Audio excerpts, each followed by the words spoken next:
You've probably seen us all over the racing world and doing a lot of racing designs for events and race teams, but we also do a lot of stuff from small boutiques in small cities all the way up to Fortune 500 companies. Your brand deserves to be seen. We print on more than just shirts, hats, jackets, bags, and much, much more. Custom corporate branding starts here. All right, here we are back again, back in the saddle, back on your airwaves, wherever you get them, live, Facebook, YouTube, podcast, anywhere you can hear us. We're back in person. 10 years strong, the show that started it all. This is the Revved Up Sports Show. Showtime Bobby Chaffee right here. The Iceman, Rodney Rodriguez, that is the man on your left side of the screen. And we are back. Took some time off, got some things lined up, got some things ironed out, and we are back in the saddle again, or strapped into the race seat, however you want to say it. We're back, partner. What is going on in your world today? It's just the right time, right? I mean, it's time to get racing again. World Series action going on, and everything fixing to hit high volume pitch here of everything happening in 2020. Sunday afternoon when the rain hits at the 500, but. Yeah, well, that's all right. Mondays are good. I'm supposed to be driving. No, I'm driving Monday. So, yeah, I'll take a late afternoon. A good Monday night race, since there's no Monday night football, none of that stuff. Let's do some Daytona 500 in the evening. I think that'd be pretty good. Normally they schedule it in the afternoon on Monday, but it makes way more sense to make it a Monday night race on Fox prime time and just let it roll. Unless that was Wednesday, right? Because unless the Masked Singer comes on, then they're going to dump it for the Masked Singer. So yeah, can't mess with the Masked Singer. But yeah, that's on a Monday night. I think would be really good. I think that'd be a good idea anyway. Because I heard I guess it was a couple of weeks ago. I heard some chatter going around where people were saying, how about if you had like on the weekend before President's Day, Monday. You had like a Saturday. I think we talked about this last night. You had like a Saturday Daytona 500 and then a Sunday Super Bowl. I don't know. I don't think NASCAR's going to budge for a Saturday. I don't think they're going to budge for anything other than a major Sunday show since they run Sunday. Your pro league, except for NBA. Well, actually, any pro league that runs once a week runs on Sunday and their various time slot. And when you have like Major League runs every night of the week because they have so many teams and so many games. Same way with the NBA, same thing with hockey. The MLS is kind of the same thing. But when you think about the pro sports, that literally only play one time a week, those games are all on Sunday. Yeah. And the thing with NASCAR is not, none of the series. None of them. Even though the popular dirt ones, which are not as near as big as NASCAR, but it's like the NFL, you can play on a random Tuesday night and you're going to have absurd TV ratings and you're going to have a packed venue. None of the racing is like that. Maybe NHRA could do it. If anybody, maybe NHRA, I think could do it. It's a smaller venue, but you can't just randomly do a random night and do what the NFL does. They are just that big and that badass that they're able to do that. Well, they're the unique media concoction just because of the fact no matter what they do, no matter what night they're on, except when you have a playoff game on Peacock, a playoff game on Amazon Prime, playoff game on Netflix, people are going to watch. Of course, granted, people watch the other streaming stuff too, but you get a little bit more outcry.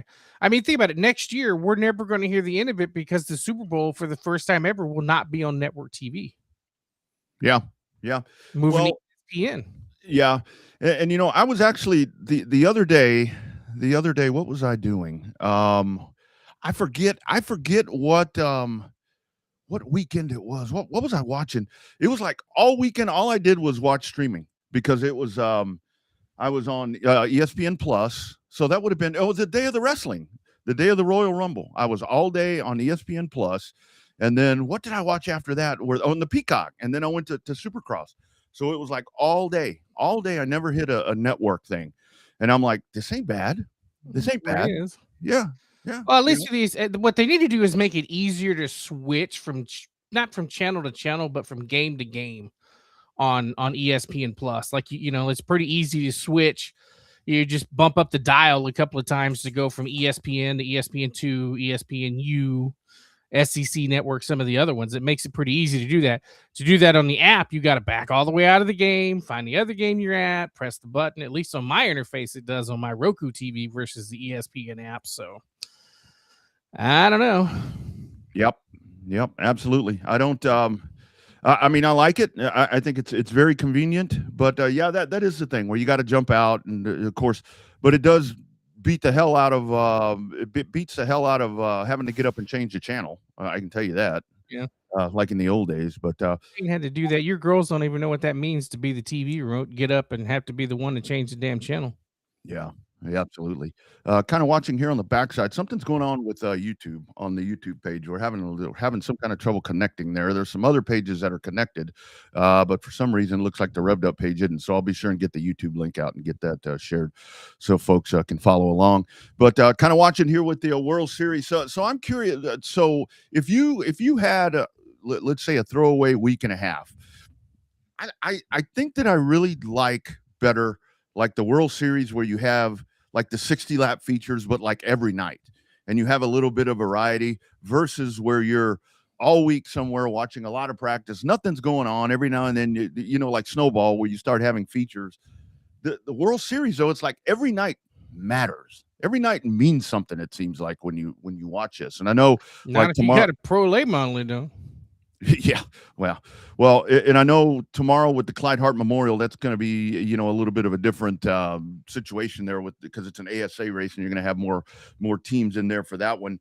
But I think I kind of leaning towards favoring the World Series a little bit right now, to where it's like every night is something of value, not just kind of a throwaway night. They took away a couple extra nights of the Florida modifieds because they weren't producing. You know, the Rusty and the gang down there have kind of looked at car count, determined what's going to be. I know that first night, I guess it was it Saturday night or Sunday, that it was just everything except for the supers was a wreck fest. And then they did, you know, the bombers and stuff. They ran, you know, 50 laps with 8 cars. It's like, you know, is that all we got? But Yeah. I mean, you know, but the pro late model races have been worse than I say worse, not necessarily. Actually, I'll say worse than normal when it comes to wrecks that probably didn't need to happen. Yeah.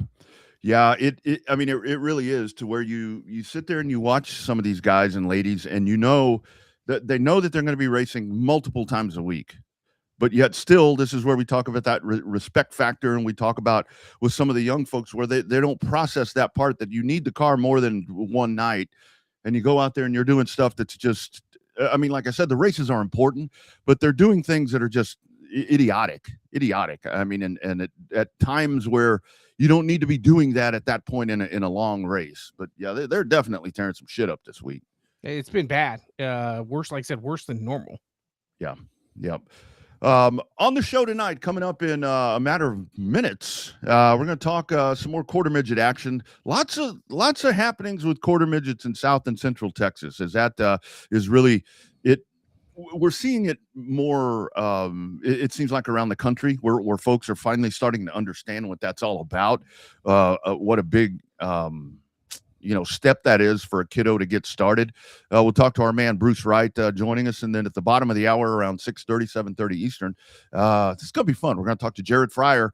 He's going to tell us all about the race for the seat. That was pretty intriguing stuff right there too. It's very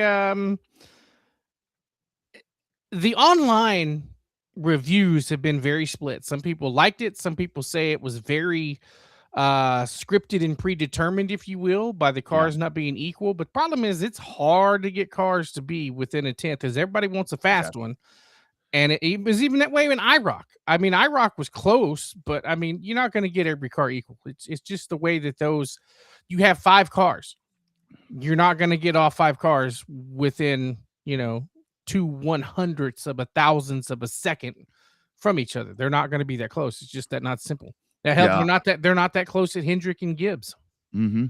Yeah, I really like how they had the different disciplines, with short track, and then did road courses and go-karts. I mean, the concept was really good. Mini Tyrell ends up winning that, and that's worst kept secret in racing. Yeah, for I think the majority of the drivers in that event, you know, you were going to get a good wheelman. I was partial to Jared. I mean, honestly, I mean, he's a friend. He's a guest on this show quite often. But, you know, I think for just what for what the Truck Series is, I think he'd be great, and I hope he gets a landing spot somewhere, gets an opportunity. But we'll talk with him, maybe get some of the stuff that you didn't get to see on screen coming up. Well, depending on what he can NDA say or not. Yeah, exactly. So that'll be coming up. But let's jump in. Let's talk some quarter midgets. So we go from talking about guys on the cusp of going to NASCAR Cup Series or NASCAR Truck Series racing to where it all begins, and we bring back our friend on the program. It is our man. It's the captain, Bruce Wright. How you doing, sir? Good, Rodney. Bobby, thanks for having me on. Appreciate it. You know, I'm glad you got your audio and video issues working out this time. We love to see your pretty face, whether it's on camera or in person with Miss Ellie's fajitas. So, yeah, welcome to the show, dude. Tell us what you got going on with the quarter midgets down there. Well, I guess technically, depending on where you're at, up there, down there for you, up there for us in Austin. So, what you got happening? It's been crazy. It's been a crazy couple of weeks, right? So we did our first Arrive and Drive of the year week before last and froze. It was like 30 degrees out there, and those kids were out there doing it, right? We did our classroom, we did our basic stuff, and put them in the cars and started the training. Finished it up this past week. Amazing. The turnout that we had.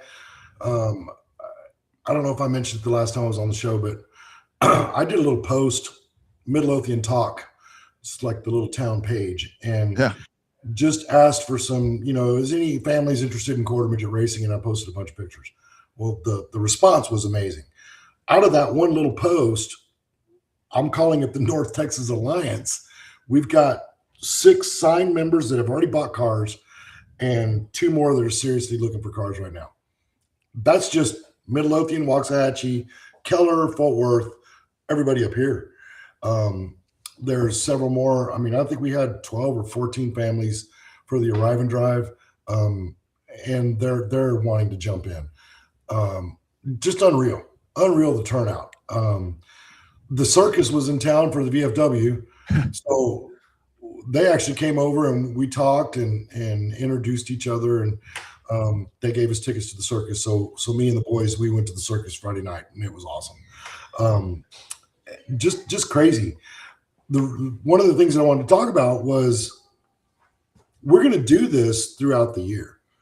And I wanted the people to know, and I think I'm going to put another little post up on the Midlothian pages and stuff up here, that just because you missed this one doesn't mean that there's not others that you can jump into.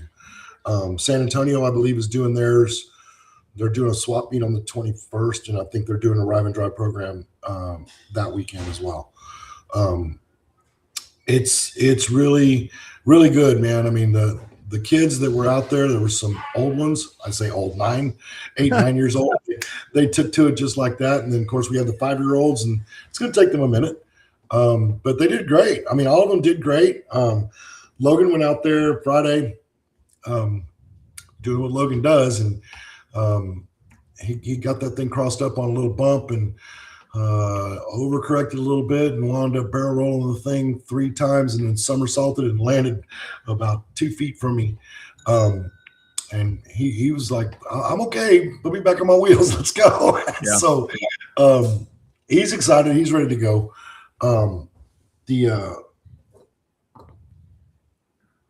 The challenge is getting the word out, right? And letting these families understand that this is how you start. If you even have any kind of desire to become involved in motorsports at a grassroots level, that this is it. This is the one. You know, we talked about the pipeline with Riley. You know, this ends up helping Owen. It helps Marianne, because these kids, and there's a couple of them right now that have graduated. Riley is one of them. There's a couple of them now that this is their last year, and they're going to HMP. They've already bought vehicles. So the pipeline is alive and well.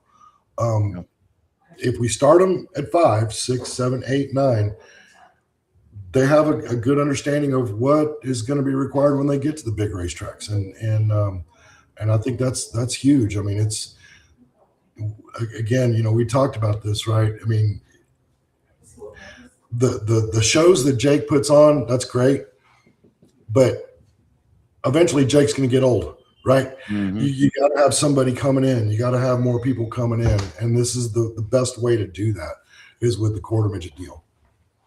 And Bruce, isn't it something that you mentioned right there when you were starting to talk about that? And I've mentioned this to a couple of people where I know Austin and San Antonio are very healthy with quarter midget, always have been. I mean, you look at all you guys that came out of there, and the list goes on, and James and the group in San Antonio with what they do.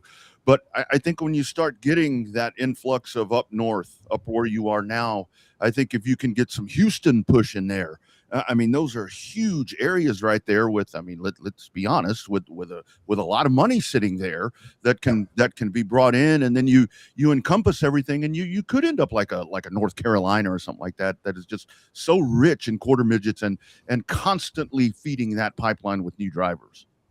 Well, so the challenge that I'm seeing right now, because I mean, me and a couple of other families, you know, we talk to everybody. We've talked to the mayor here of Midlothian, and he's all for it. Midlothian being the concrete capital of the world, or at least of the state, we've got concrete donated. We've got grading equipment and people donated, all of the surveying done. The problem is the land. Yeah. My goal is to get a track built up here. Because you go talk to different people, and, you know, we talked to Little River Dragway. They had possibilities, some things we could do out there. But when you talk to, I'll say it, people like Owen or like Dean or Marianne, things like that, you know, they want to see that return on the investment. They want to see the money coming in. I get it. The problem is these clubs don't have any money. Yeah, exactly. I mean, they don't. We don't race for money. The entry fees that we charge basically pays for the trophies.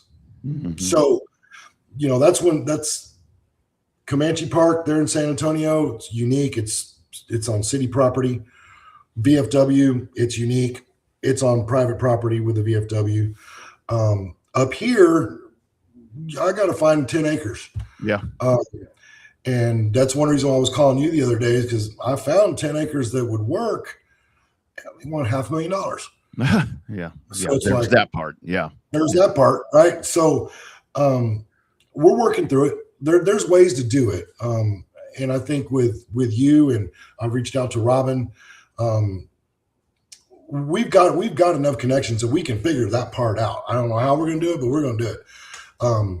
And then, like I said, I believe right now I've got enough people for a charter in North Texas. Excellent. That just makes that I-35 corridor stronger, right on up to Tulsa, and Tulsa's been up there for years. So, which kind of brings me to my other thing, right? So exciting news. We have now, this year is going to be the first year that we're doing the Boss series.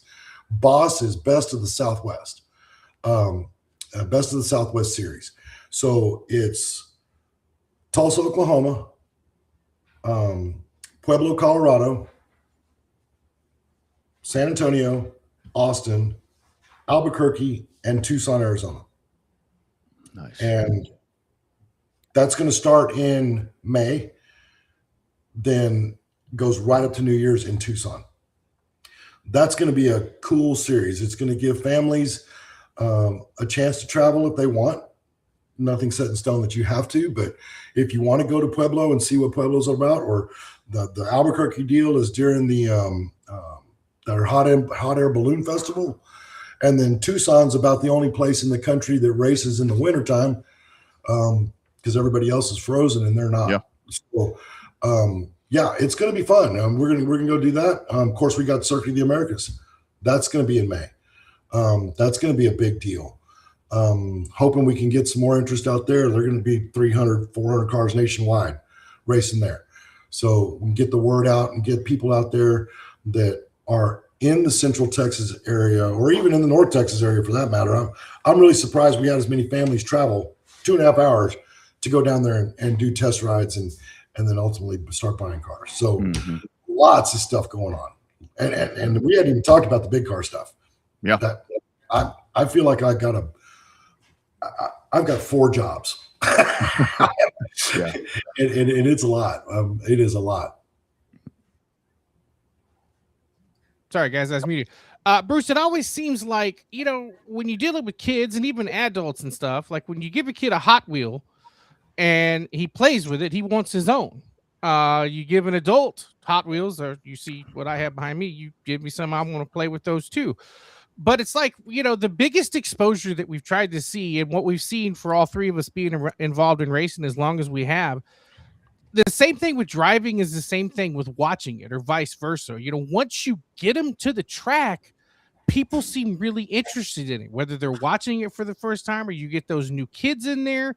It's something neat. It's not like driving the little, driving the quarter midget. It's not like driving the little Tonka toy truck, plastic truck. It's not like, it's not like the little red wagon kind of thing, but it's something different. And to see the parents supporting that, and you're going to have the parents that know racing and they want their kid to be the next Jeff Gordon. We've seen that a lot.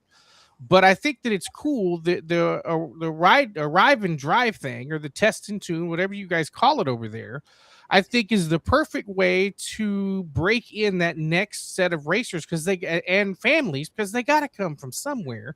They're not just coming out of thin air, because we tried that for years and it didn't work. That's why the resurgence of the youth, whether it be through go-karting at the local dirt track or especially through quarter midgets, because they progress a little bit further up the ladder. It's a great thing that you're doing. What have you seen different wise from parents now versus what you've experienced back in the past?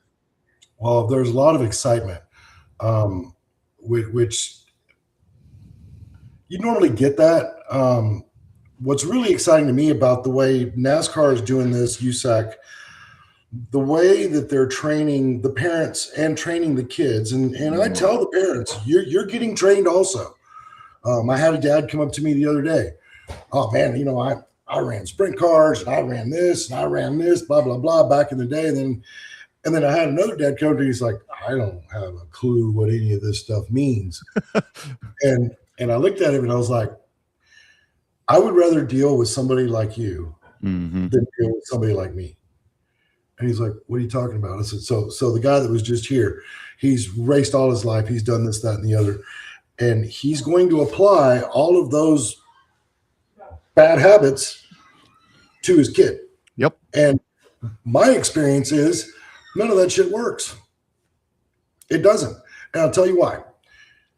It's easier for me to take a gentleman that knows nothing but is excited, has got his kid, he's excited, and then teach them, okay, this is what it means. People misunderstand a lot when it comes to these little cars. You got to remember, it's quarter scale. It's a quarter scale car, quarter scale driver, quarter scale track. Everything is at scale. So to get a little technical and not go off the rails here, Rodney, Bobby, if you hear me at HMP say, yeah, I got to put a round of wedge in my truck, I'm going to put a round of wedge in that truck. If I do the same thing to Logan's car, I just sent him through the fence. Yep. Because it's 25%. It's a quarter turn, not one. Right? Yep. So tend to mess that part of it up. And they get themselves out so far out in left field, they get frustrated. What's really cool right now is and the way that NASCAR structures everything. It's classroom for the parents as well as the kids. We had it in my trailer because it was freezing. But I mean, it's literally grassroots. I mean, what does the green flag mean? What does the yellow flag mean? What does white flag? All through the whole thing.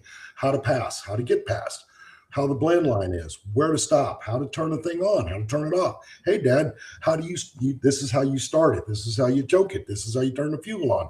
It's really basic stuff just to get these guys going. And it's that hands-on part of it that I'm seeing the parents, like the moms were just going wild. The moms were just absolutely freaking out and having a great time.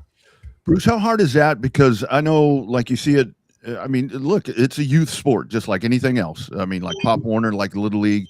You mentioned right there about coaching the parents also, because you see it where the parents are a lot of times trying to live their dream through their kid. And some of those expectations are just, maybe the kid's not going to be the next Aaron Judge or Tom Brady or in this case, Jeff Gordon or what. How hard is it to kind of circle that in and tailor that in. I bet it is a lot of times even more challenging with parents to kind of really get them realistic about what they're about to embark on. I think the parents a lot of times get more excited than the kids. Yeah. I believe that 100%. But one of the things, and I said this probably 1,000 times this weekend, I lived it with Jake, right, with Chris, when we tried to play Little League baseball or T-ball or Little League football. I wasn't a coach. I was just a dad. And what I saw everywhere was, well, the coach's kid is the quarterback. The star players are already there, whether they're any good or not. And me as just a dad, if I was like, hey, can you let Jake play? Oh no, this is big time Pee Wee football. I was told that, and I was like, that don't make any damn sense. So in this sport, guess what, Dad? You're the coach. Your kid is the star of your team, and it fosters that relationship that father son have, mother son have, or daughter, and it also forces them to communicate. There was a gentleman over at my house just today picking up a car, and I told him, I was like, you're going to hear terms that are foreign to you: tight, loose, pushing. What do these things mean? I don't expect you or your son to understand what that means. But did you notice the other day when Logan was out there, he was missing the bottom, he was missing the corner, but the wheels were way cut, and it wasn't turning. When I pulled Logan in, I asked him, I said, well, what's the steering wheel doing? He said, well, I'm turning it, but it's going straight. Well, what does that mean? And he had to think about it. That's tight. That's tight. Yeah. So at 7 years old, I'm teaching him that's what this means. And these other families, this is what you will do. You'll start learning that. And this is the adjustment that you can make to get that feeling away from them. So yeah, I mean, there's a lot of things that they're just, I say it, you're starting your journey, right? Nobody knows where this crazy ride's going to end, and I'm living proof. My first quarter midget for Christopher was $75. Now I've got 3 of them, 2 trailers, just you name it. I mean, the way this thing has ballooned over the last 40 or 50 years is just crazy. So my journey's not over. It started in 1976 and it's still going. These guys are just starting yesterday. And it's exciting to see, right? I just want to get the word out and get more people interested in it. And it's ultra safe. I mean, like I said, Logan barrel rolled the damn thing and somersaulted, and he was upside down. You couldn't even see him. All you could hear was his voice saying, I'm okay. I'm okay. We flipped him back over and we looked at the car and was like, you want to go again? Yeah. Okay. Let's go again. No big deal. But if you get hit in the head, by another kid at the Little League football, you might have a concussion. I mean, there's risks and everything, and this is motorsports, but I believe our safety record over the last 75 years never had a fatality. Bumps and bruises, yeah, but maybe a broken bone here and there, but I don't know of any off the top of my head.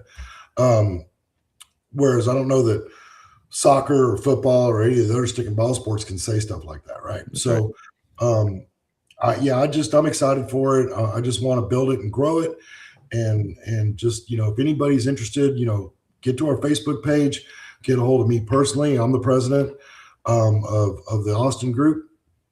Again, we're trying to get stuff going up here in North Texas. I think there was at one time a charter in Houston, but I don't know whatever happened to it. There's not a track there. With the amount of big towns that we have in this state. Yep. You look at North Carolina, Florida, Georgia, Atlanta, I think has got 2 or 3 tracks in just that one town. Yeah.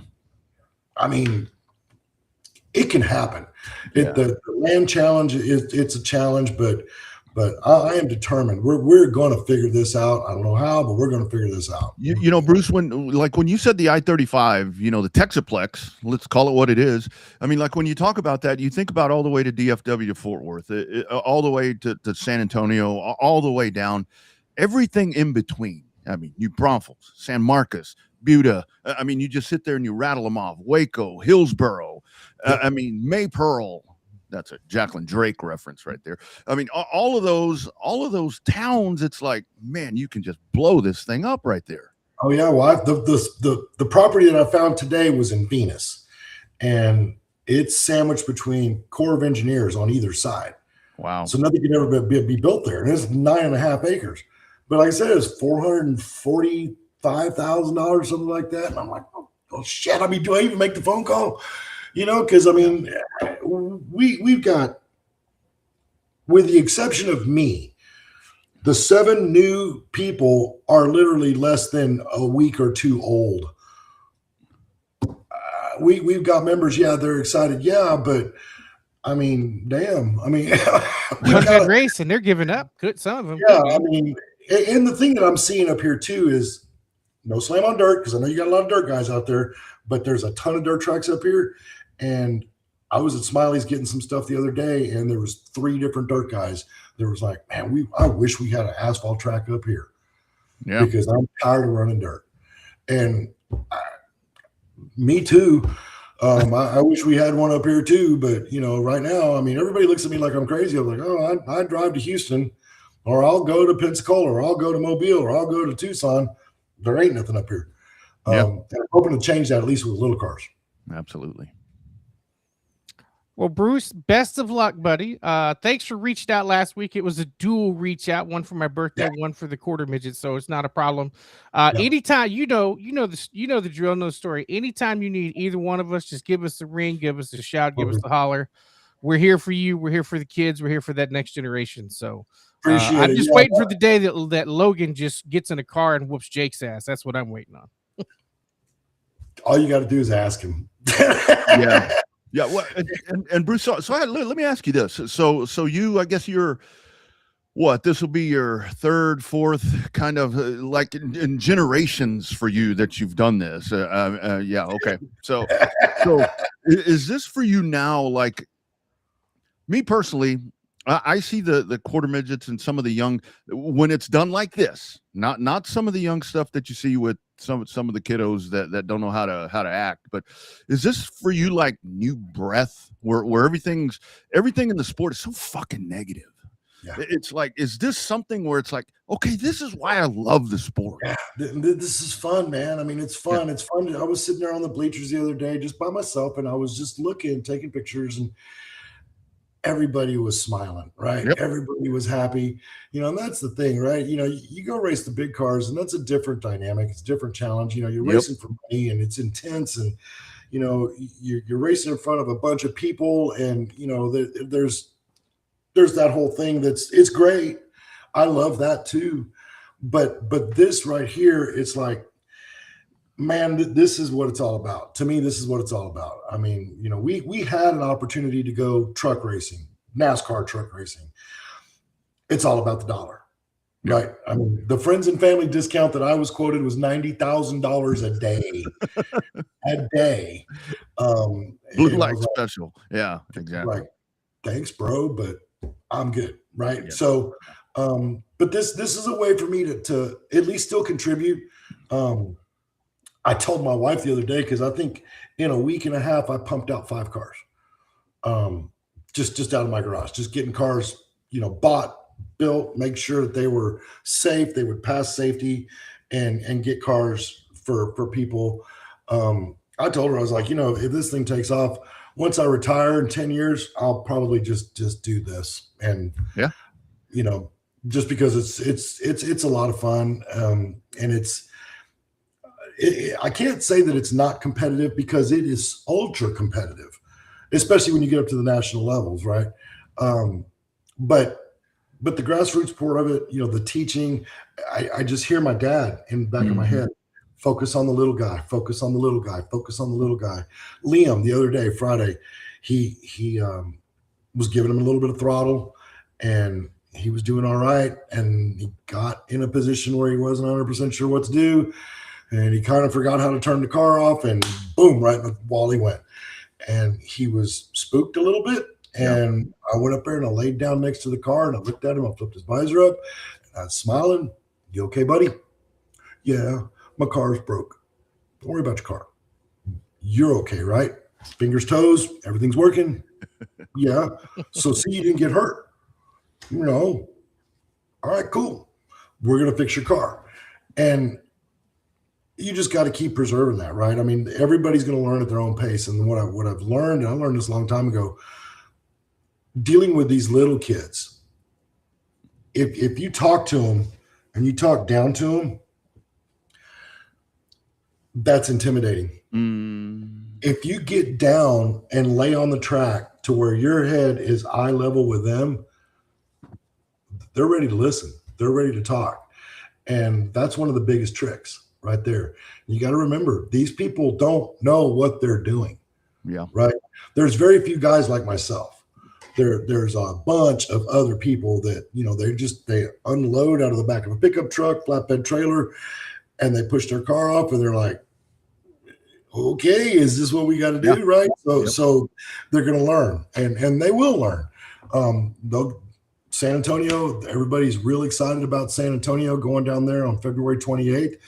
And, and I told them, I was like, this little red rookie group that just graduated, on top of the ones that are down there that I believe only have 2 races under their belt, we're probably going to have so many cars, we're going to have to split that race up. Damn. Because NASCAR can only allow 8 cars for the little ones. That's a good problem to have. Yeah. It's a hell of a problem to have. But if you have 6 cars in each class and 4 or 5 of them are 8, 9 years old and they're going good, and 3 or 4 of them are 5 years old and they're a little scared, somebody's going to get run over.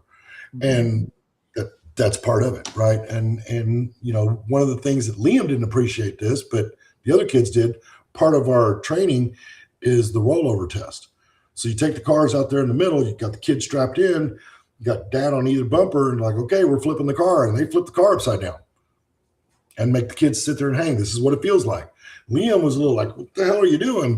But and Logan's like, oh yeah, he didn't care.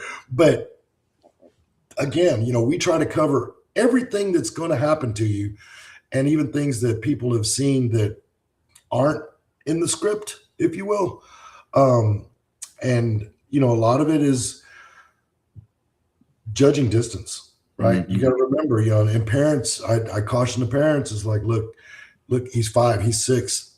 He doesn't, and Logan's the same way. He's coming, but he hasn't figured out yet that shit, by the time I get there, you got to learn that. That's a life lesson. It is. That's going to be something that he's going to need when he's on the highway, regardless if he's a race car driver or not. Right. So it's those types of things that I'm passionate about, because the lessons that you learn through this sport will carry you in different aspects of your life for the rest of your life. And it's really cool to see. Yeah. Yep. Absolutely. Good stuff. Good stuff. That's what it's all about. All right, Bruce. Yes, sorry, Bobby, did I jump on you there? Oh, sorry. Okay. Yeah, I wanted to ask you that because it definitely is like a breath of fresh air, and I can see it in you. You got a new pep in your step, and that's good. I like it. All right, man. He's the quarter midget Gerald Boyd now, cranking him out 5 in a week. Well, I do want to say something about the modified. I was told I'm not allowed to post pictures, but if Gerald's listening, it's starting to look kind of cool, man. It's really starting to look good. That's good. Well, Gerald, send us pictures. Let us post. Let us post them. Just kidding. No, I cannot. He will chew my butt. But the pictures that I've seen, I'm like, wow, it's really starting to look good. I mean, we're so much closer now. I don't know that we're going to make opening day, but I think April may work. We'll just see. I mean, I think I bought everything I need to buy, so it's simple now, so. At least you hope, right? I hope. Yeah, I ain't got time for this shit. I got little cars to build. Come on, the little cars. Don't even get me started. Don't even get me started. The little cars are definitely, I would say, cheaper, but are they? I don't know. We'll see. It's just like anything else. Yeah. All right, my man. Holler anytime. Let us know how we can help, man. Let's I'd like to get back on maybe before Circuit of the Americas and get a shout out. So I'll reach out to you guys. Yep, sounds good. All right, my man. Be well. Give Miss Ellie a hug, and we'll see you soon, brother. All right, guys. Y'all be good. Thank you very much. Thanks, Bruce. See you later. Take care. Okay, bye-bye. You bet. There he is, Bruce Wright, and you can tell the excitement in that. You're right. He's got an extra pep in the step. Yeah. He wasn't like bummed out or hating the world or anything. But I mean, you can tell the excitement right there in what he's doing, and it's come full circle for him because that's where they all started, and to get back and do that. And I will tell you personally, the reason that I asked him that is because I'm constantly looking for something in the sport to kind of get me excited again. You know what I mean? It's like, maybe it's quarter midgets. I mean, who knows? So, all it takes is just sitting there as a fan, taking a weekend off. That's what happened to me at Rockingham. Yeah. I enjoyed it. I got to sit in the stands. That's why I enjoy going to the Derby. Got to sit back in the stands, take a step back. There's plenty of people covering the Derby. I just need to be there to experience it and tell people how to go back down there and experience it for themselves. But those two races, it reminded me why I do this, and it reminded me why I'm a fan. And sometimes we're fans first, and then journalists second. But I guess that's not necessarily a bad thing because you don't want to be. We're not robots like the rest of the media empire over here. So it's hard for me. It's like I've got to stay away. I mean, honestly, like for work, when I'm at a racing event, it's like, I'm working. So I'm doing different stuff, which is different from the media stuff to where when you're working media, it's a lot different. A lot of times when you're working media, you ain't doing shit, but this other, but yeah, to go, that's why I brought up the World Series thing. I think this World Series would be great to go to. I mean, just go check out night after night of racing, somewhat other than the pro late models, somewhat shorter nights, 60-lap feature races. Of course, those drag out too, but I mean, I guess that's the nature of racing these days. But it's just like the freshen you start with quarter midgets is you're missing all the bullshit. And that's where I think that they're doing a great job to where you train the parents. That's easy. Yeah, a lot of times it is the parents yelling, cussing, wanting to get into fights with other parents. I mean, yeah. I mean, it's a good thing. Like, you probably need, and it needs to happen at every level, really. Yeah. But it definitely, I think that's something that needs to happen in like junior limiteds. Oh. Train the parents. Look, this is, we get it's intense and all that, but like, I mean, my nephew plays pee-wee football, and those people go absolutely ape shit at the ref and the coach, and it's just like, come on, man.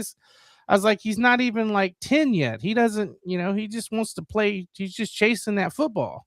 Yeah, you go to like a youth baseball game, little league or whatever, and there are parents there that are just eating up the umpire because of a call. I mean, number one, it's a youth football or baseball game. The umpire is probably getting paid with a hot dog and a Sprite. It's like, lay off them. You have all the answers. There was this commercial that I would run, or that we ran for the UIL one of the years that I was doing football, and there's a need right now for football officials. And that thing specifically said, if you're one of those people that sit in the crowd and are constantly yelling at the officials and telling them they're doing a bad job, here's your chance to do it yourself. Mm-hmm. And that's where, when you see with the youth sports, it's like, God, calm down. I mean, I get it. And now it's select baseball and all that. I mean, this is on the verge of ridiculousness. And quarter midgets is not. Quarter midgets is not where it's the bigger picture. It's not a country club. It's not a country club at all. Not at all. And like Bruce said, I mean, yes, it's competitive. You want your kid to do well, but I think so much of that is you set the boundaries right there, and you can't expect your kid to do something that is outside of their boundary today. I mean, 2 months from now, maybe they'll be like Bruce is talking about with judging closing rates and all that. That takes a long time to figure out. Mm-hmm. There's adults that don't know that. Yeah, I was that have been racing for years that don't know that. Yeah, I was trying to figure that out on a racetrack in my early 20s, and I had hell with that. I run into people all the time because I couldn't figure that shit out. But the fact that they're learning, it's going to make them better racers. And the good thing is, a couple of good things. I mean, number one, you get them hooked. You get them hooked early. I just wish for the quarter midgets all across the country that more of the funding was there. for that, because that really is where I think the grassroots, where a lot of the focus needs to be on that, and not so much on some of the other bullshit. Yeah, well, some tracks have the go-kart programs that run, either on a Friday night. Our buddy Owen Pittman running go-karts down in South Texas at the Arena Series again this year. Before the month is over, he's going to have to make a post telling the adults to calm the hell down. Well, they race too, so hell, that's part of the problem. Well, that is true. That's part of the problem. Want to beat up a 10-year-old kid? No, I'm just kidding. I know that they separate them all out, but that's really cool stuff. If you get a chance, I mean, and like Bruce said, I mean, that is the thing with San Antonio, that being privately owned, and then here with Austin, over at the VFW off at 35. It really does take something like that to be able to have one of these facilities. And, you think about it, like for something like that, you don't have to have, like Kevin Harvick's racetrack, something all, fancied out like that. I mean, basically some land where you can drop some blacktop on there, make it safe. And I mean, you never know. Maybe it's one of those situations where if we get it in front of the right person, they have that sitting there where it's like, hey, use this, use this. You never know. Yeah. So it's all about word of mouth. Tell people about the quarter midgets around here. It's good stuff. Yeah, I mean, I think the F1 thing, or not the COTA thing, will help out a whole lot. Yeah. All it is awareness. I mean, the believe it or not, as much grief as people give NASCAR about ABC, that youth deal that woke up a lot of people in terms of it. I mean, our buddy Case James, winning big time national races with the NASCAR banner there at, various racetracks around the country when they would set up a quarter midget deal in the pits, right on pit lane kind of deal, or end up inside the pits, just making a flat circle. So it's fun to watch. It's cool to see. Maybe they'll find themselves the next generation announcer to come replace the rest of us. And waiting on Jared Fryer. Don't know. Talked to him earlier. So anyway, if he pops on, we'll talk to him. If not, we'll talk to each other. The NASCAR Youth Series, when that came over to Houston a couple of years ago, there were some folks that reached out to me and they're like, oh, what is this amazing new thing? The NASCAR Youth Series. I'm like, well, it's a new title. It's a new title, but it's a very good concept that has been around for a long time, that has produced amazing drivers, and that was just that whole night there. Just that whole atmosphere was so exciting with kids and adults. And it was the other thing that Bruce said right there that I think is just so powerful is when he's sitting there and he said he looks around and everybody's smiling. Everybody's having a good time. Yeah. You go to a lot of these events nowadays, you look around, everybody looks all pissed off. They're on their phone. They're having some kind of conflict with somebody, whether it's in the pits or in the stands. And it's just, all out of control, but it's a great thing. And how many times did he say families? Well, that's what it takes. It takes an army, whether you're running quarter midgets or super late models. It takes an army to make this stuff. Yeah, absolutely. It's good stuff right there. The quarter midgets. Other conversation, and I will tell you right now, McKee, Sutton, Phillips, Klein, and Stakely in pole qualifying right now for the ASA Nationals tomorrow. The Clyde Hart 200 that will be coming up there at New Smyrna. 41 super late models set to go at that. And how many spots? 30 something? Yeah, they're not all going to make the race.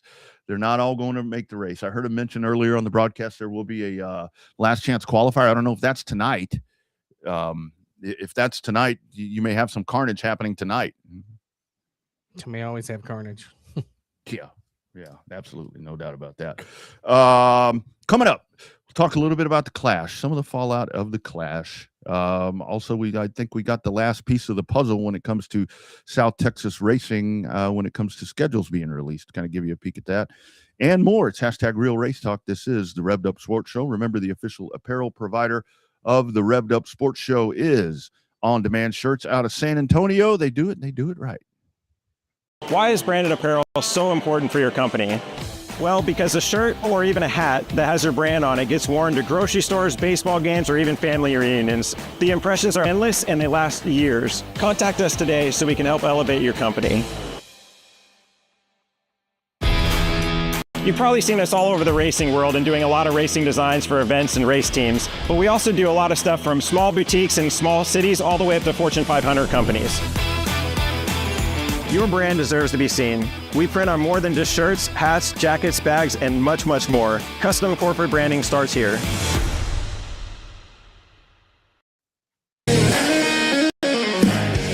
Welcome to the My Race Pass app, the #1 app for motorsports fans. We want to make sure you get the most out of your My Race Pass app experience. With your new free account, you can use the My Race Pass app to see race day information, including event entries and official lineups and results for over 600 organizations across North America. You can also see track information and purchase online event tickets for select tracks. With your free account, you can also search for a track or series on the My Race Pass app and favorite their profile to receive news and race day notifications on your mobile device. To see more information and to see which app subscription is best for you, be sure to visit getmrpapp.com. My Race Pass, the ultimate racing resource. There you go. Download that thing. It'll keep you in the know, and you don't even have to be at the racetrack. Same thing with Race Monitor. If you download that, if you don't have Flow Racing, you can't watch New Smyrna, the World Series. You can damn sure follow it on Race Monitor. So all of that is there for you. Also, I don't know, on the My Race Pass app, there's a fantasy option on there too. Not racing fantasy, but well, yeah, kind of racing fantasy. Like I've done that a couple of times, Bobby, like for Chili Bowl and for some of those races where it's, a lot of whatever. That's kind of fun to play. I suck because I don't know half the drivers, but that's a lot of fun. Fantasy racing is a lot of fun. Fantasy racing is a lot of fun. Our league is a lot of fun. With a lot of the other leagues out there, now that fantasy football season is over. Oh, excuse me. Now that the fantasy football season's over and all that, now you transition. Well, football season been over, everything transitioning back to racing. So you got the 500 coming up on Sunday. Speaking of coming up tonight, so you've got ASA Stars National Tour Pro qualifying. The tour type modifieds will run 60 laps and or 60 minutes, which they don't seem to actually go for the 60-minute time limit, or that hour feels really long, like it did the other night for the pro late models. Then after that, then you've got the hooligan race. The LCQ is only 20 laps for that race. That's going to be pretty grueling. And then you got the pro late models for 60 laps. And then you've got, how did I lose my spot here? Then you got the 602 mods for 25 laps and or 30 minutes. Pro late model one could be. Now they ain't got nothing left.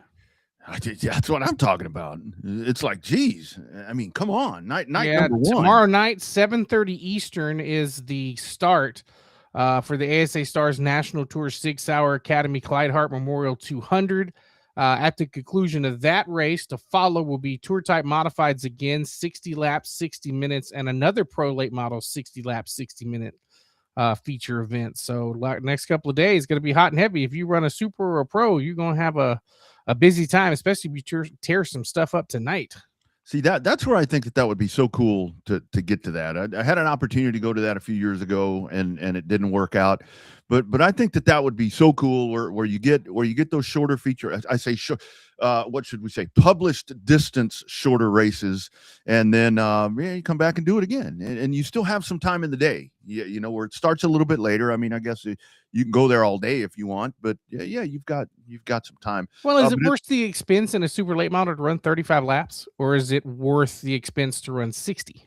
But probably neither. But I think it's more with the abundance of them, to where by the time it's all said and done, it's like the Snowball Derby broke into 4 or 5 races. I think kind of is kind of the equivalent to it. But one of the names in that Clyde Hart Memorial tomorrow is Jade Avedizian, who won the other night. I mean, very, very very poised. I mean, she did a hell of a job on Friday night or Saturday night, whenever it was, where she got up into the fence and did a hell of a job of saving it, and took a little criticism afterwards. She did, but she's. I guess it depends on who you ask. It was split a little bit. Some people say she was forced. Some people say she wasn't clear.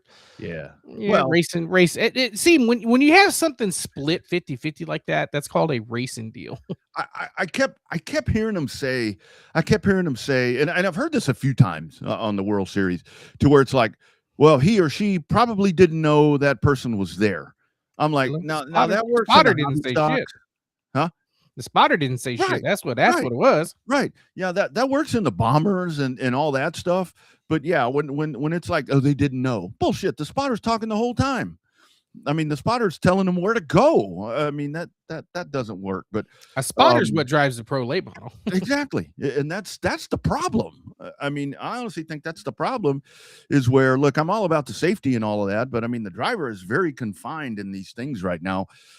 When these spotters start driving, that's where, I mean, where the hell are they? You know, they're a long way from, they're not in the seat. And, you know, that's the one thing where I think I would struggle, because I mean, I say this in a flattering way, but quite frankly, if I'm behind the wheel of the car, Bobby, and the spotter sees something and the spotter has bigger balls than I do, I'm not sure I'm going to execute what they tell me to do. You know what I mean? Well, you never listen to a spotter anyway, so. Anyway, but the win with Jade the other night, and again, so many of the upcoming ladies, and look, you know, we were talking about kids a while ago. I mean, it's very much a diverse sport right now, and there's a lot of different you know, great female drivers. But Jade was asked after the race by our man Matt Weaver about kind of her confidence level going into that race. This is Jade talking to Short Track Scene. You won pretty fast in a pro late model. You've won pretty fast in everything you've ever been in. Did you expect to win in a super 2 races in? You could have won last night. Yeah, honestly, I feel like I had a lot of confidence coming into this week, and I know how good the team ran here last year with this car. So, yeah, I feel like like I said, walked in this week with a lot of confidence, and I knew if I did my job, I'd have opportunities to win. So I feel like we did that, and like I keep saying, though, just kind of focused on how to get better tonight and go into Tuesday. Yeah. There's that part. The Donnie Wilson Motorsports team. Yeah, there's it's good for her. I mean, confidence is not a bad thing, and she definitely exudes it. And it's not one of those things with her to where she just seems very, very focused and poised to do the job at hand. And I think that's not a bad problem to have for some of these folks. Well, I mean, I think she's got the right team behind her. Obviously, when you strap in with Donnie stuff, there's a high expectation for you. He has top-notch stuff, got some of the best equipment in the country when it comes to super late models. But I also think that when it comes time to perform with that pipeline of talent, the problem with Toyota is that they've done an exceptional job making the ladder to get the next generation going. The problem is, and I guess it's this way everywhere, the closer you get to the top, the less seats there are available. Mm-hmm. I mean, we saw Eric Jones come up the top. We saw Christopher Bell come up to the top. Jones had to be cut loose for Christopher Bell. I think Toyota made the right decision on that. Nothing against Eric Jones. Great guy. Talked to us before. But C. Bell's definitely won a few more races than that Eric Jones has. So, a lot of these Toyota guys coming up, you got that next generation there, and you've got, Jade in the wings there, but you got Gio Ruggiero. Now you've got Caden Honeycutt, friend of the show, in that Toyota pipeline as well. So they've done a great job, but the problem is to me, they have too many asses and not enough seats. Yeah. That really is the thing. Because I mean, we're seeing it with Corey Heim, to where it's like, I mean, you've got that guy that's waiting in the wings right there. And I guess he's select NASCAR races, but I mean, I think that it's, you talk about magnificent seasons and different feats that have been accomplished. I mean, I think it's incredible that with what Corey Heim did in the Craftsman Truck Series last year, and I understand, that the team had to go, or was going in a different direction because of whatever. And quite frankly, I think that they got a really good wheel man taking that truck over, a little biased on that as well.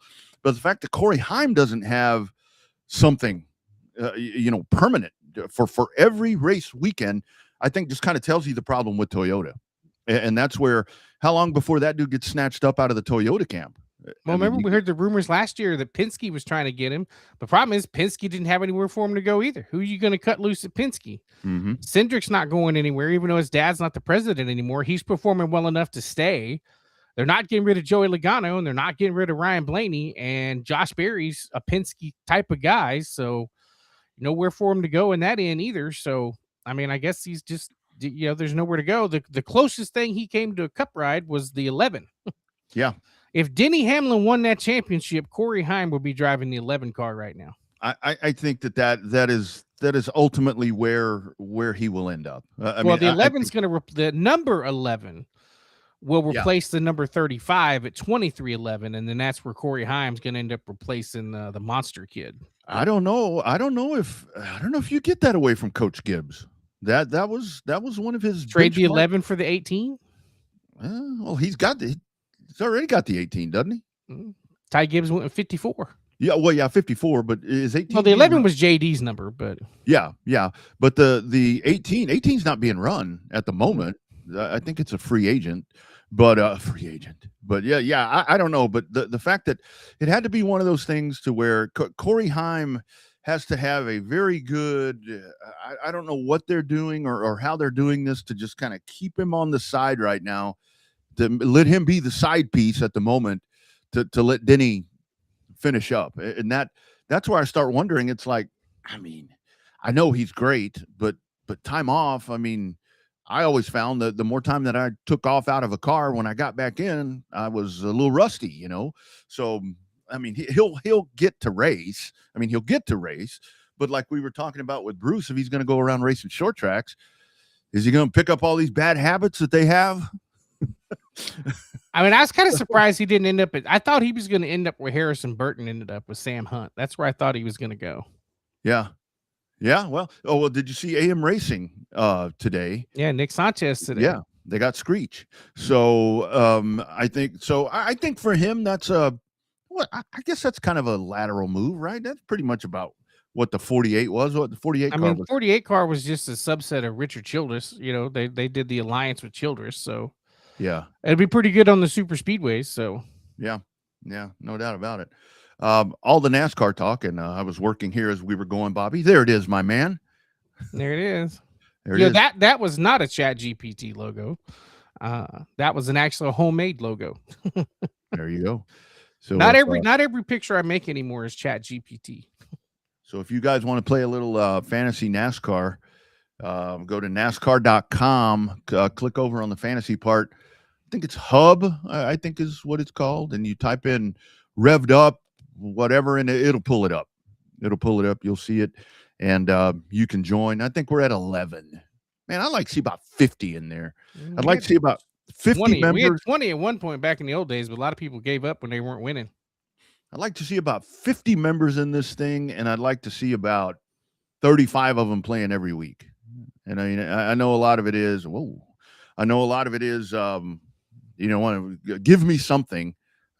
You get to brag. I mean, you never know. We could come up with a prize. I mean, if prizes get afforded to us, but yeah, I think I'd really like to see that league juice up a little bit, especially in this new era. By the way, I like that NASCAR commercial. That new one was really good. That should have been a Super Bowl game. Oh hell, that should have been a Super Bowl commercial for sure. They ain't gonna spend that kind of money. Are you kidding? They're gonna stay on the free web and do it on the free web. But that, and of course, I've already saw it where it's like, the guy says we're whatever in moonshiners or whatever the commercial says. And I saw one of the comments on there. That guy don't know what moonshine is. No, he doesn't, but it's the concept. It's the concept. There's a damn moonshine still in the NASCAR Hall of Fame. Yeah. It's like, look, full-fledged. Well, technically, according to Junior Johnson, it's a full-fledged working moonshine still, but yeah, it's like everything, and we'll talk about the Clash here in just a minute, but it's like everything that happens where it's like everything that, the things that people want the sport to go back to, every attempt, it's like, well, that's not genuine. Yeah. Well, they're trying. I mean, this is what you want. I mean, I don't know, man. That's that fresh fresh start that I was talking about with Bruce, where it's like, I think that's what I'm looking for. Before we go to the Clash, so here is right about there the one piece of the puzzle that we were missing here in South Texas. South Texas race ranch schedule looks like kicking off on March the 21st. Pretty solid dates right in there. I don't know how that matches up head to head with everybody else, but boom, there you go.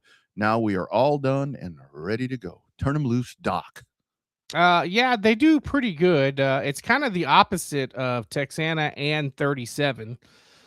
They run a couple of times head to head against Cotton Bowl, but for the most part, they're running the weekends that the other two South Texas tracks aren't, including all the major holiday weekends with 2-day shows. So, yeah, they're running a Memorial Day 2-day show on Saturday and Sunday, and then they are running the July 3rd, July 4th. That's a Friday and Saturday, and then they're running the September 5th and September 6th. Which I believe is going to be a Saturday and a Sunday. Let me look. Hold on, though. I do like that they did get in some dates, some standalones here. Yeah, Saturday and Sunday for Labor Day. Yeah, I like that they got some standalones in there. I'm hoping that's going to. I mean, what we don't know, and I may have missed this, so you guys can feel free to correct me if needed. What I don't know is divisions, because I know that 37. So how is it with you guys with Edna? Edna is not no limited modifieds, or no. 37 is not running limiteds. We have limiteds. We have limiteds, Emons, factory stocks, and hobby stocks. Okay. With a special, usually having a special guest each week. And I think so. I guess Corpus was the one. No, Corpus had factory stocks. And then they drop factory stocks for fireballs. And they drop factory. Yeah. So that's where I don't know. I think in an ideal situation to me, and again, I drive around for a living. So I mean, to me, Pleasanton, Corpus, Edna, that's nothing. I mean, I know that's mileage involved right there, and the cost. I don't pay for fuel, so yeah, I guess that's one reason that I look at it that way. But that's a nice little trifecta right there, it seems like, down there. So there's those dates, so you guys can kind of all compare those and see how that may work out for you. But the South Texas Race Ranch is now set to go, and I guess check out their Facebook page for any updates on divisions and so forth. Yeah, I know that 37 was dropping mods in favor of late models, because for some reason all the late models are somewhere out of the San Antonio region. So the rest of them are running crate late models up in the crate series up in North Texas. That's what I was going to say. Late models are up north. I mean, that kind of seems to be where that is. So I don't know. I did see a comment here. It looks like on YouTube. Yes, and this also was released today. AM Racing Daniel Dye will be part-time in there. So yeah, that again, it's interesting because he's a Dodge factory guy in the truck series, and that's a Ford factory team. Yeah, and of course AM Racing, it looked like was sold, I guess, or whatever the case was there. We heard from Wade and some of those guys there with that transaction that was going down, and that apparently fell apart weeks before the start of the season. So kind of having to get stuff all put together really, really fast there for AM Racing. So hopefully that's a couple of moves right there. Hey, look, folks want to talk about AM Racing or whatever and want to kind of be harsh on AM Racing. I think people here are harsh on AM Racing for whatever reasons that just don't go away. But look, they were in the playoffs. That was a playoff team last year. And say what you want about playoffs and say about whatever, but I mean, they got a dude in the playoffs. So they made some strides, and I think that's a couple of, I say Screech. I mean, I just joke with him that he kind of looks like Dustin Diamond, R.I.P. Nick Sanchez. But that's a couple of good wheelmen right there that they have behind the wheels of their stuff. Yeah, no, I mean, it's a good mix they've got right there, ready to go. So I think it's going to be good. I'm actually changing something on the fantasy league right now. Are you setting your lineup already for the Daytona 500 qualifying on Wednesday? No, I'm changing something on the league setting. Oh, okay. Changing the name slightly. Qualifying on Wednesday. So yeah, if you can't find us, the NASCAR League is Revved Up Nation NASCAR Fantasy League. There it is. Revved Up Nation. Revved Up Nation. Type that up and join and play. Or find the link on the Facebook page. Yeah, there you go. There you go. So with the NASCAR talk, you had the clash. I'm just glad it's done. Yeah. I mean, it's like you can't control the weather. I mean, there's just so much of it, and you know where it's like move it to Daytona. Just let them race in Daytona. Or whatever. The other part of that was as all of that conversation was going on. You know, it's the proximity of where the clash was being held to where NASCAR heaven is. I mean, that's everything is there. I mean, it was a pain in the ass. It was an ordeal for him, I'm sure. But you can't just pick up and start doing different things. I mean, just they got too many contracts. They got too many contracts in place and different stuff like that. We've learned a little bit from the TV stuff, but with the trial and stuff. But I mean, I think to me the bigger thing is getting rid of the Roval and going back to the oval. Yeah. Yeah, no, I mean, well, and that's another one that I remember. I remember the Bank of America 500, you know, which was right towards the end of the year. And it's Charlotte. Not a it's a 400. They're keeping the 400. Okay, not a 500. Well, I remember. But I'm like you. I remember the Bank of America 500. Yeah. There's as you know, it was that, and then you had TMS in there with the 500. Yeah. It's like, oh, that race sucks. Oh, they're going to Charlotte to end the year. And you know, just the Brickyard. Remember the Brickyard? They don't even need to go to Indianapolis. And here we are on the road course. Oh man, I miss the oval. Wait a minute. So yeah, I mean, Charlotte is a track where yes, you need to be on the oval because it's in Charlotte. I mean that's you know. I mean, you can see Charlotte when they talk about Hendrick Campus next to Charlotte. It's right there. Speedway, it's right there. It's pretty damn close. Yeah, and Charlotte is about 2 or 3 dealerships away from the first parking lot at Charlotte Motor Speedway. Yeah, and when you're driving to Charlotte Motor Speedway, I mean, you drive and then you run into Charlotte Motor Speedway, and that's it. There's nothing else there. Smith Boulevard takes you right there. Yeah, it's like it really is one of those destinations to where you get there and it is at the end of the road. Nothing else is Charlotte Motor Speedway. I personally like the Roval, and I think that was great. I love the Roval. I'm sad it's gone. Me too. I mean, I think there needs to be an IndyCar race on the Roval. Yeah, something. I mean, I'd love to see. Again, I'm partial to the Roval because of the Texas Race of Champions and all that. I mean, because that's the shit that sticks in your head. But if they could find another track, maybe somewhere else that has, I don't know who else has that. Texas has something in the middle because I watched cars drift over there a couple of months back at Fuel Fest. They got one. They got one on the backstretch, but it's not very complex. Yeah. It's a couple of S's is what that is because they were out there sliding sideways and burning up tires when I saw them at Fuel Fest. But I think that the Roval concept is great. I mean, especially with this car, where if you could find another track where you could utilize something like that. I guess, you know, with cost concerns and everything else in the world right now, you can't go add that. But I think that's going to be sorely missed, in my opinion. I'm a big fan of the Roval, but yeah, Charlotte. But now you went from 5. You went from 5 you went from 6 to 4. So SVG screwed. You only got 4. You only got 4 road courses. You got Coda, Watkins Glen, Sonoma, and San Diego. That's it. And not winning in anymore. And there's not one in the playoff anymore. That's right. Yeah, because that was the Roval. Watkins Glen's the last one, and it moved to Mother's Day weekend. Yeah. There you go. I know. I get Sonoma's the last one. I think Sonoma's in June. See, now they're rigging it so he doesn't win. Yeah. He would have made the playoffs. He'd make Chase. He'd been 16th seed. Yeah, he'll be all right. I mean, he's getting this stuff figured out. They're going to damn the day that he figures out short track racing because the tenacity that dude has when he figures out how to use the chrome horn and he had him covered in a wet oval there at the Clash until Chase Briscoe got in there and stepped on it pretty hard. Man, I know that was, you know, just it was an ordeal, and I get everything with it, kind of like we were talking about. But when they were out there running around on the ice, dude, I'm like, they're going like what 20. I think I saw the average speed of the race was 22 miles per hour. With all that, the fast they were doing at 60 miles an hour tops on the rain tires when it first went back to green. Yeah.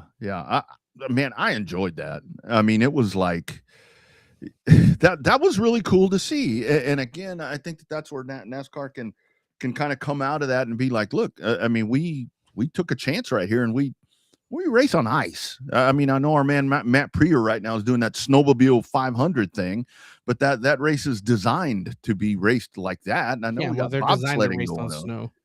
That was kind of cool to watch. I got to tell you, I was kind of sitting back, and it did get frustrating where it's green flag, yellow flag, green flag, yellow flag. But it was, hey, look, something different. I mean, something different. It was an ordeal, and it only made sense that something like that would happen now with all the mess about the Clash. Where's it go? Well, I mean, I don't want to. The biggest thing is that, and they're not going to do it, is people want the Clash and the All-Star race to be combined together now.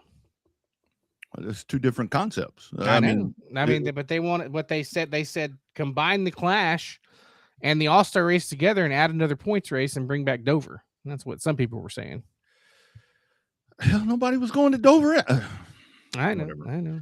But the thing, like the All-Star race, I was talking about this on Friday, because the All-Star race, when you go back and you look at these two races, the Clash was for the pole winners, because remember the Busch Pole Award back in those days. It went from a pole dash to an exhibition race. That's the difference. Yeah. And 20 laps, and then cap it at 50 or something like that, and with no shenanigans. Just let them go out, make it an exhibition race and kind of a money race. Let whoever's going to pony up the money. The All-Star race to me has gotten to where it's not. When you watch, well, the NFL doesn't have the Pro Bowl anymore, but like the Major League Baseball All-Star game, they don't invite all the players out, and it's like, okay, let's hit home run. You get to see the same guys race every week, right? The All-Star race, all it does is play a couple more zeros. That's right, it. Right. And the whole thing about every weekend is an All-Star race. No, it ain't. You've got about, let's be real, what? 5, 12, 15 All-Stars, really? I mean, the stars of the. Oh, I thought you meant like races that are All-Star races. I'm like, no, your tent poles. You got your 5 tent poles. Yeah, 500, the Daytona 500, Southern 500. What you got? Brickyard 400. What else? That's 3. What was the other Winston Million? Well, one of the races at Talladega. Coke 600, Southern Coke 500. 600's 4, and then you take a race at Talladega. That's 5. Yeah. But I guess you throw in Bristol, there's 6. Yeah. Bristol isn't what it used to be. But like for the drivers, where they say every weekend that you go to a race, whether it's TMS or wherever it's at, it's an All-Star race. No, it ain't. I mean, it's you've probably got about 12 to 15 that are truly stars. I mean, like right now, I mean, there's like less than that, but yeah. I mean, let's see how many Gibbs, 3 Gibbs cars, right? 4. So that's 4. You forgot about Ty Gibbs. Oh yeah, my God, how can I forget about that guy? Hendricks. So what? That's 4 more. That's 8. 2311. Penske's 3. Penske's 3. 2311's 2, and Trackhouse 3. 2. Well, I mean, if you think about it, you've got Chastain, who is a working man. He's the blue collar race fan. Yeah. Favorite driver. Watermelon man. Yeah. Everybody's getting on that Connor Zillage train, putting the pressure on him, saying he's the best rookie since Jeff Gordon. Mm-hmm. And then you got SVG, who's got the worldwide fame, kind of. He's kind of like a working man too. Yeah. I mean, yeah, he's one of those guys where the common 35-year-old rookie. Yeah, it's like if you can get past his accent, if that bothers you, because that bothers some people. But Lee Diffie's accent bothers him, not so much SVG's. You must have known that I was going to text you the other day on Saturday and say, Bobby, I turn on the Olympics to get away from everything racing. I turn on the Olympics. Bobsledding was Lee Diffie. There he is. Did the U.S. bust their ass again in bobsledding? That's what I thought I saw. Somebody forgot to get on the car or the Didn't it happen in sled practice a couple of weeks ago? Same exact thing. A couple of weeks ago, they took off.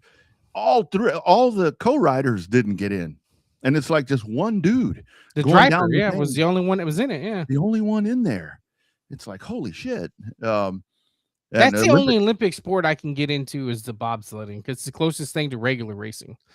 Man, I woke up yesterday, for Super Bowl, and I immediately do what I do first thing in the morning, not take a piss or take a drink of water, go to Twitter, and I saw what happened to Lindsey Vonn. Yeah, that was rough. Oh man, I turned it on and it was like, oh man, that's just painful. And that leg is shattered. Did we ever figure out if it was their other leg from the I don't know. ACL tear? Nobody's figured that out yet. I don't know if it was, but it is apparently going to take multiple surgeries to make it even halfway correct. Well, she done. It didn't look all that bad. I mean, it looked bad, but I didn't think it was leg shattering crashing. What I worried about was when I saw her rolling around there were a couple of times I saw her head bounce off the ice or off the snow. And that's where I thought, oh man, but yeah, pretty bad. So she's done. She done. Yeah. Say she done. Time to do something else, move on. It's like the motocross racers. It's like, after, man, I thought Eli Tomac wiped out the other night. And I'm like, oh man, here we go again. At Scottsdale in Phoenix, he wiped out right off the bat, and he was staggering around. He got back up on the bike, and I think he finished 12th, right outside of the top 10. Ken Roxon, just kind of waiting for him to go down. It's like, geez Louise. But with the Clash, it's like, yeah, I mean, move it to Daytona if you want. I mean, I guess that's what you do. Make it a part of. I like the New Smyrna idea. I think that you could sandwich that in, like tonight on a Monday. Pop that in there, and let them race there. I think that would be good. I guess it's got potential. Yeah. I think that those cars would race really well here at New Smyrna. That's a thought, but I think the Bowman Gray is done. I don't think it goes to year 3. Yeah, I think that they'll just probably. So what happens? So what's your opinion? Let's say with all the conversation about what happens with the Clash, what happens if NASCAR finally says, well, it's a good run from 1979. The Clash had a lot of moments, a lot of different. They're not variation. They're not. It's not going away. They're not losing a TV race. Yeah, no. I mean, they can't, right? Yeah, it's money. If they cancel that race, they lose money. Yeah, they could want to get rid of that race, but they can't. COVID proved that the damn NASCAR TV package is one of the best in pro sports. Mm-hmm. Yep, absolutely. I mean, they let their ass race video games on TV.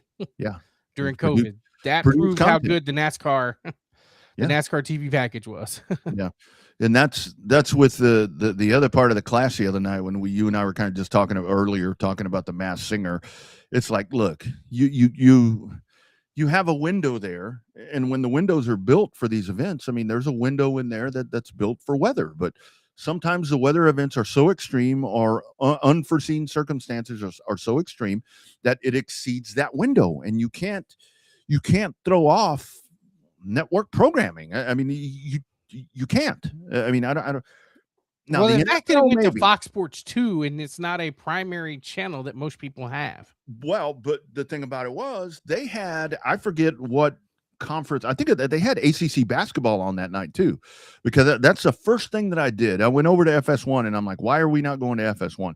And they had, I mean, I don't think it was North Carolina versus Duke or anything like that, but they had major conference basketball on. So, and again, that's a pretty loaded contract as well, with college basketball. So they couldn't move that. I just took and told people that reached out to me, I'm like, look, if this would have been on NBC, you'd probably be having to go get the Peacock. Oh, if it was on NBC, it'd be on Peacock already. Yeah, you'd have to go get the Peacock because that's where it would have gone there. But it, sometimes things are just doomed to not be successful, and when things keep coming at you, you adjust as you can. I think NASCAR was just glad when it was all done, and that was the other thing about it. Did you see where I saw people posting to where it was like about an hour and a half after that race, Bobby, that place was covered in snow again? They got lucky with it. Yeah, they so did. It's I mean, you just can't. You're never going to please every NASCAR fan. Yeah. I mean, half of them got pissed off because of the commercial. It's like that was the That's the best NASCAR promo I've seen in 10 years. Yeah, I thought that was really good. I really. You had think people complaining about the Mustang, not because they were Chevy fans, but because they were running a stock Mustang that looked more like a IMSA Mustang, a Mustang Challenge Mustang. They were saying it didn't look anything like a Cup car that they were using to promote Cup racing, that they should have used a Cup car to promote the Cup racing on the commercial. Well, I mean, pretty simple answer to that one for me. They're not trying to win your attention, Bobby, or my attention, or anybody else that watches this shit every week, because we know what those cars are. They're trying to win the attention of new people, because the old people don't care, supposedly. And that's how you win the new people, is with shit that they can relate to. You know what I mean? That's where that's why I truly think that Ram, and again, we'll try again for Jared. I don't know. It was anyway. We'll figure out what happened with Jared. But that's why I think it's so great with Ram coming back in, is that now people can associate Ram back to NASCAR racing and to racing in general. I mean, They're associating Dodge. Yeah. Worst marketing change in a long time. Yeah. When they made Ram their own, everybody still calls them Dodge trucks. Nobody says Ram trucks. They're Dodge Rams. Everybody still says Dodge Rams. Yeah. Did I tell you the other day I was trying to look up a part for my work truck, and I'm like, I couldn't find it. And I'm like, God damn, why is my truck not even an option? And I was looking for Dodge. You had to look under Ram 2500. Yeah, I had to look under Ram. But anyway, but I think, watching those short track cars run around on the race for the seat with Ram on there. I mean, whatever. Those were Dodge bodied stock cars. Yeah, absolutely. And I think that's great. I mean, the more that you can do with that, I mean, you and I have talked about this a lot, and we'll kind of button it up here. I think Honda, if you got Honda in there. Yeah, Honda's not coming in unless they do a balance of performance with an engine. Mm-hmm. Yeah. It's kind of no other manufacturer's got a V8 that could come in. That's it. Dodge is the only one. Right. Exactly. But it's Kia don't have nothing. Honda don't have nothing. Hyundai don't have nothing. Those are the three that we heard. But and I still haven't seen a 2-door Camry, except on Sundays. But it's weird to me to see a Red Bull car with a blue oval on it. I'm like, that's weird. Yeah, the Austrian touring cars, the supercars, they need. I'm not feeling the Mustang Red Bull paint job. It's got too much blue in it. Yeah. Well. Here's my question for you. I thought about when did I think about this? I guess yesterday or today, when people were talking about we talked about the new chase format, right? Or the return of the chase. Oh yeah, format. we haven't really even talked about that yet. Right. So it's coming back, and a lot of people we heard were talking about the relevancy of a champion with the playoff system, right? They're like, it takes away, they're not considered real champions and all of that. The funny part is when Jimmy Johnson was winning all his championships during the chase format, and then when he won his seventh in the playoff format, you didn't hear people bitching about Jimmy Johnson. You didn't hear anybody saying Jimmy Johnson's a non-deserving 7-time Cup champion because he didn't run the full 36 race season. Yeah. It's funny how people forget, huh? So much of this is, I think, where Jimmy Johnson was kind of the odd one, where people didn't dislike him. They called him boring. I think they got tired of him winning all the time, but that's what it was. They got tired of the winning. Yeah. There wasn't this like disdain for Jimmy Johnson. I mean, you just got tired of it. It's like, shit, again. That's when the ratings went down. I mean, tied it in there. I mean, stinking up the show. I mean, you go back and watch what they did. They were just so good. This whole playoff thing, this winning you're in and single race champion and all that shit got out of control when it was Joey Logano. Joey Logano is the reason, in my opinion, for all the outcry. When Joey Logano did it again a year ago, that was when people really, I mean, if Chase Elliott had won 2 championships in this format, I don't think we'd be having this discussion, and we'd probably still be in that format right now. Mm-hmm. It was the fact that it was Joey Logano. Yeah, but look at the way that Chase Elliott won his championship in 2020. Mm-hmm. Questionable race that he got hot at the right time, won 2 out of the last 3 races, had a guy jump on pit road, jump back on pit road, didn't get penalized for it. Yeah. You know, at Martinsville with the race to go, had he done that, he wouldn't have won Martinsville and wouldn't have made it to the final to win their championship. Like, you know, I mean, that one, that wasn't without its controversy. Mm-hmm. I think where it would have got real interesting this year on the whole discussion, and again, the whole timeline of this was, I think it makes perfect sense that the whole thing got delayed, the announcement of it, because there were some internal changes that were going to happen at NASCAR after the lawsuit and everything that transpired with that. But I think that this would have got really interesting had Denny Hamlin won the championship, because I think that the fact that he didn't, there were some folks that were like, well, maybe the system, I'm not sure about the system, to where they were adamantly against it. And then he loses the championship, and it's like, well, but if Denny would have won, where would we be? Yeah, crazy. Yeah, look, that was the one reason, well, not the one reason, but that was one reason I wanted Denny to win the championship, just to see what the outcry was going to be, because I think Denny was a very fitting champion, would have been, going into this year. And he's racing hurt, by the way. Hurt shoulder. Tore his shoulder up again playing basketball. This guy, I'll tell you, it's Lindsey Vaughn Jr. over there. But yeah. So here we go with the new. This is the best format. And look, so much of it is driven by the TV contracts. You have to have. That old system of just run all the races and let it play itself out. It just doesn't work.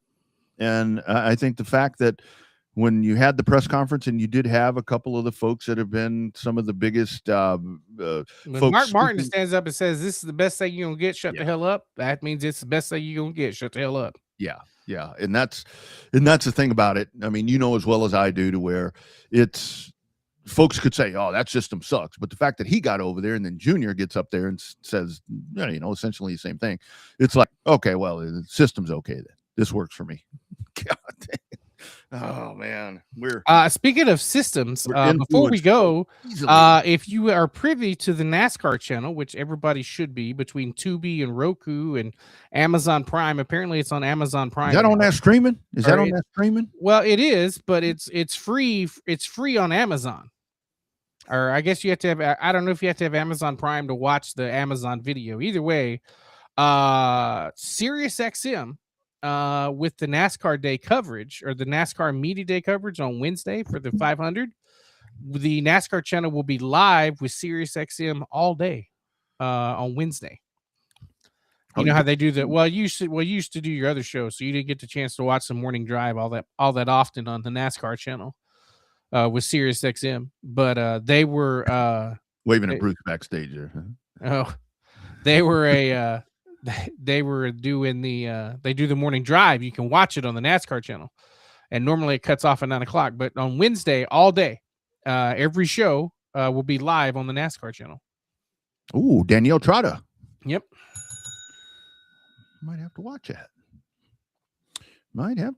That's good. What do they say? TV or radio on TV? Radio on TV now. You never know. God, unheard of. Everybody wants video now. Unheard of concept, I'll tell you. No. And of course, Wednesday will be qualifying. You've got the 150s on Thursday, trucks on Friday, O'Reilly series on Saturday, and then the Daytona 500 scheduled to begin on Sunday. Yeah. We'll just say that. Depends on who you watch. Depends on what percentage of rain you see. So yeah, well, the forecasters will all be out, and hopefully. Hey, I don't mind Monday. Nice thing about it is, so I will be at the Dallas Autorama Friday, Saturday, Sunday. I'll be heading back to the home base here on Monday. I don't mind listening, to Channel 90 on the way back. That's a really cool way to listen to some of the racing. But if it pushes itself out, I don't mind a Monday afternoon race or Monday night race. We'll see. They've done it both. They've done it both ways or maybe that was Tuesday night they did. I've seen them do it both ways. I don't know. We'll see. I do just worry because everything to me happens in trends, and the fact that the Cup Series hadn't had any type of rain or weather related issues in season 2025, and then you come out of the gate with that in Winston-Salem. I kind of wonder if Mother Nature's not about rough, not about to pay you back. Not about to pay you back. So hope not. It's been like 2 years. Yeah. Absolutely. It's been 2 years since they had a rain out. Yeah. They've had delays, but not an actual postponement. Put the rain tires on at Daytona. That's what they're going to all say. Put the rain tires on. Got the rain tires. God, you can you imagine that? You thought that racing in the sleet was crazy. I had to post that the other day to where it's like, you guys at the dirt track don't want to run in the mud, but these guys are racing in sleet. And to the NASCAR drivers' credit, last thing, to the NASCAR drivers' credit, I heard somebody mention this. I don't remember if it was during the telecast or if it was afterwards and something. Those guys did a pretty damn good job adapting to it. I mean, I know they were bouncing off each other. I mean, it's hard not to. I mean, have you driven in the ice? I mean, hell, it's hard. But I think they did a pretty damn good job. Snow's not bad. No, snow is not bad. Driving is good. Stopping in snow sucks. Stopping is a son of a gun. That's where stopping sucks on snow. Yes. But I mean, I think that they did I think they did a really good job of figuring stuff out. But so again, this car is good for those kind of things. This car is good for those kind of things. Hey, did you see that sticker that Magic Mike put on his car? Looking good, ain't it? Looking good. It's the Revved Up 10-year anniversary. Revved Up Sports Show 10-year anniversary sticker on the Magic Mike fleet of machines. Said he gained, what do you say, 10 horsepower? 10 horsepower per side. Shit. You guys ought to reach out to Magic Mike and try to buy some of them stickers from him. Get him on your rides. Get out there and be as fast as Magic Mike. Got to talk to Magic Mike a lot over at Chili Bowl. Do you know, I didn't know this about Magic Mike until he told me. Did you know that he used to run like the beer garden type thing at the Hemisphere Arena for the Spurs? No, had no idea. Absolutely did not know that. He was telling me stories about championship wrestling and all the different things where he used to. It's really cool. I mean, it's like just Mike's one of those dudes. He's been around so long. Well, he's experienced to where he starts telling stories, and it's like you just find yourself, and like 45 minutes later, it's like, holy shit, it's good stuff. Good stuff. I guess it's about time for the LCQ. 23 laps to go right now in the modified. So yeah, we're getting to about that point. So I think I'm gonna go have me some more tortillas and stuff from last night, and we'll go from there. Yeah, good stuff. We'll do it again next week. We'll get you a date and time. Hopefully, be able to hook back up with Jared. Honestly, it's weird. Jared is usually Jared may be signing a contract right now, for crying out loud, after what we saw him do on the race for the seat. We'll get that buttoned up and hopefully be able to get you that. Rest of the week for you, my man, going to be hot and steamy up here. Low-key week. Just got to survive tomorrow at the office, and then I actually have to work the full week this week. I didn't take any time off, and then just kind of hunker down and start watching Speed Week. There you go. Wednesday, Thursday, Friday, Saturday. Sunday's the big race. Going to go to Storman's house and have some fun. So, that's right. Yep. Did you build? It's not cut out yet. You got one? The template's cut out, but it's not cut out on the wood yet. I got to work on that. I should have worked on that this weekend, but I should have told you to go race mine over there. It's metal though. Yeah. Illegal. Cheating ass racers. I can't wait to see what they show up with. That'll be good. All right, friends. Follow the socials. Again, don't know what was going on with the Revved Up Facebook page. We'll try to get that reconnected with Restream. The other Facebook pages are working, so we'll figure out what that is. We'll do it again next week. Of course, be sure and like the YouTube page, subscribe to that. And we do this every week, sometimes multiple times. I guess next week we'll recap the Daytona 500, my man. That's right. Be time for the show that nobody, or the race that nobody watches. We'll have lots of opinions on it. That's right. Yeah, I ain't watching that shit. I turned it off. That's why I love doing that, where it's like, I ain't watching that shit. And then I'll purposely post something that didn't happen. And it's like, what? Yeah. what Yeah, race you're you watching. Yeah, what the hell are you watching? Yeah, you're watching. All right, friends. Bobby, have a great rest of the week, friends. We look forward to catching you all again next time. This has been #Real Race Talk. It is the Revved Up Sports Show from Texas. Be well. We'll see you soon.